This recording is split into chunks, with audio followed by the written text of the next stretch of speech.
گلهای وطن نشیدم ده سر سال، دیداری وطن ندیدم ده سر سال.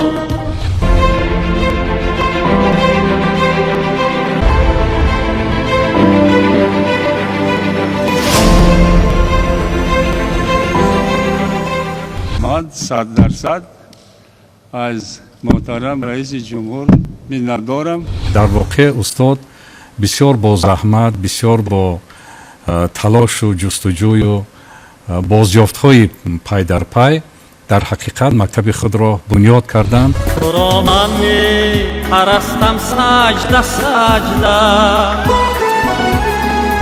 تاریخ را در خود حل کرده است بزرگ سپیر.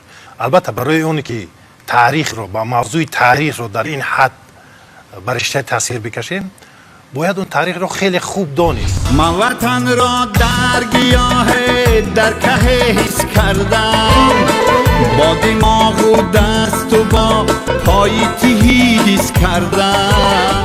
ما هم کوی خارایم، دیواری بخارایم، دیواری بخارایم، ما هم کوی خارایم. چون می رود از شما کسی یک ساعت از یاد کسی چو قهرمان ملت، تا عکس شما برای پلها همه هست، هر ثانیه می روید از دست به دست. از شرشره مویت می نوشم و می نوشم. وخشاب دهن کلانی میکرد عمره، کف کش به دهان دمیده همچون سرمست. امام علی خود نشسته در بلدوزر چوکی دهنی کلان دریا رو بست.